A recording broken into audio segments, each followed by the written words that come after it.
Hello guys, welcome back to my channel. இன்னைக்கு அம்மாவோட birthday. So இன்னைக்கு வந்து ஒரு செம்மையான சர்ப்ரைஸ் தான் வந்து கொடுக்க போகிறோம். என்ன அந்த சர்ப்ரைஸ்ன்னு பார்த்தீங்கன்னா, அந்த சர்ப்ரைஸே இந்த கேக் தான். ரொம்ப பெரிய கேக்லாம் இல்லை, வெறும் 1/2 kg தான் நம்ம வந்து சர்ப்ரைஸ் இருக்குது. ஸோ அவங்களுக்கு பிடிச்ச ஃப்ளேவர்லேயே பண்ணலாம் அப்படின்னு சொல்லிட்டு ஸ்ட்ராபெரி ஃப்ளேவரில் தான் பண்ணிகிட்ருக்கேன். ஃபர்ஸ்ட் இதை வந்து க்ரம் கோட் கொடுத்து ஃப்ரிட்ஜில் செட் ஆகிறதுக்காக வச்சிடலாம். இது ஃப்ரிட்ஜில் செட் ஆகிற டைமில் நம்ம கிஃப்ட் வந்து ரெடி பண்ணிடலாம். டடான், இதுதான் அந்த கிஃப்ட்டு. அவங்க ரொம்ப நாளாக கேட்டுட்ருக்காங்க, எப்போ தான் எனக்கு ரிங்கு வாங்கி தருவீங்க அப்படின்னு சொல்லிட்டு. இதை வந்து ஃபுட் ராப் வச்சு நல்லா வந்து கவர் பண்ணிக்கலாம். ஸோ என்னன்னு பார்த்தீங்கன்னா, 1/2 kg தான் கேக் பண்ணலாம் அப்படின்னு சொல்லிட்டு எடுத்தேன். அதுக்கப்புறமா பார்த்தீங்கன்னா ரொம்ப சிம்பிளாக இருக்கிற மாதிரி இருந்துச்சு. சரி, இதுக்கு மேலே ஒரு சின்ன மினி கேக் மாதிரி பண்ணி 2 டயர் கேக்காக பண்ணிடலாம் அப்படின்னு சொல்லிட்டு சாக்லேட் கேக் வந்து மினி கேக் சைஸில் வந்து கட் பண்ணி எடுத்துக்கிட்டேன். இதையும் வந்து க்ரம் கோட் கொடுத்து நல்லா வந்து செட் பண்ண வச்சிடலாம். ஸோ மெயினாக என்னென்னு பார்த்தீங்கன்னா, அம்மாவோட பர்த்டே அன்றைக்கி எனக்கு சுத்தமாக உடம்பு சரியில்லை. அன்றைக்கி வந்து சுத்தமாக நான் ஷாப்புக்கே வரல. அம்மாவுக்கு கேக் செய்கிறதுக்காக தான் நான் ஷாப்புக்கே வந்திருந்தேன். வீட்டிலேருந்து கிளம்பும்போது கூட அம்மா கிட்ட வந்து ஒரு ஆர்டர் இருக்குது, அதை மட்டும் செஞ்சு வச்சுட்டு வந்துடுறேன் அப்படின்னு சொல்லி தான் கிளம்பியிருந்தேன்.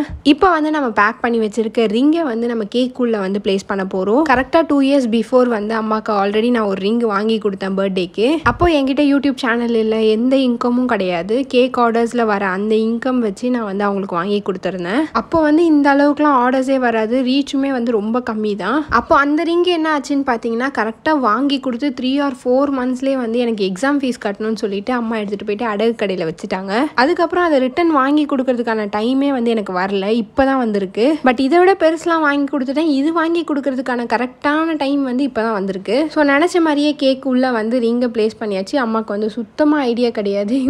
இதெல்லாம் ஏற்றும்போது கூட அவங்க வந்து செம்ம ஜாலியாக இருந்தாங்க, கேக் வெட்டுறோம் அப்படின்னு சொல்லிட்டு தான். பட் அப்பாவுக்கும் தெரியும், அண்ணனுக்கும் தெரியும், எனக்கும் தெரியும். ஸோ கேக்லாம் கட் பண்ணி முடிச்சதுக்கப்புறமும் அம்மாவுக்கு வந்து சுத்தமாக ஐடியா இல்லை. பட் ஏதோ வாங்கியிருக்காங்கன்னு தெரியும், ஆனால் என்ன வாங்கியிருக்காங்கன்னு சுத்தமாக ஐடியா இல்லை. அதுவும் மெயினாக ரிங்குன்னு சொல்லிட்டு அவங்களுக்கு சுத்தமாக ஐடியா இல்லை. கேக் கட் பண்ணதுக்கு அப்புறமா நாங்கள் என்ன சொன்னோம்னா, எல்லாத்தையும் வந்து குட்டி குட்டி பீஸாக போடுமா, எல்லாருக்கும் கொடுத்துடலாம் அப்படின்னு சொல்லிட்டு தான் பீஸ் போட சொன்னோம். பீஸ் போடும்போது வந்து பார்த்துட்டாங்க. பட் அவங்களுக்கு வந்து அப்பவும் டவுட் தான், இவங்க வந்து வெறும் டப்பாவை கொடுத்து ஏமாத்திடுவாங்களோ அப்படின்னு சொல்லிட்டு. அப்பவும் வந்து இரு ஓப்பன் பண்ணிட்டு பார்க்கலாம். அப்புறம் பார்த்ததுக்கு அப்புறம் தான் வந்து அவங்க செம்ம ஹாப்பி ஆயிட்டாங்க. ஸோ இந்த சிரிப்புக்காக தான் வந்து நம்ம எவ்வளோ கஷ்டப்படுறோம். இதுக்காக நம்ம என்ன வேணாலும் பண்ணலாம். மெயினாக நான் வந்து நினைக்கல அவங்க இந்த அளவுக்கு ரியாக்ட் பண்ணுவாங்க அப்படின்னு சொல்லிட்டு. இந்த ரியாக்ஷனை பார்த்ததுக்கு அப்புறம் தான் எனக்கு தோணுச்சு, அவங்களுக்கு எவ்வளோ ஆசையாக எவ்வளோ பிடிச்சி அவங்க ரிங்கு கேட்டுட்டு இருந்திருக்காங்க அப்படின்னு சொல்லிட்டு. ஸோ ஃபைனலாக எல்லாருமே ஹாப்பி. இந்த டிசைன் வந்து நான் சூஸ் பண்ணுறதுக்கான காரணம் வந்து, ஃபர்ஸ்ட் இவங்க வச்சுருந்ததும் சேம் டிசைன் தான். பட் அது வந்து வெயிட் கம்மியாக இருந்துச்சு, இது வந்து வெயிட் அதிகம். இவர் வந்து டயட்டில் இருக்குன்னு சொல்லிட்டு தெரியாமல் கேக் சாப்பிட்றாராம்.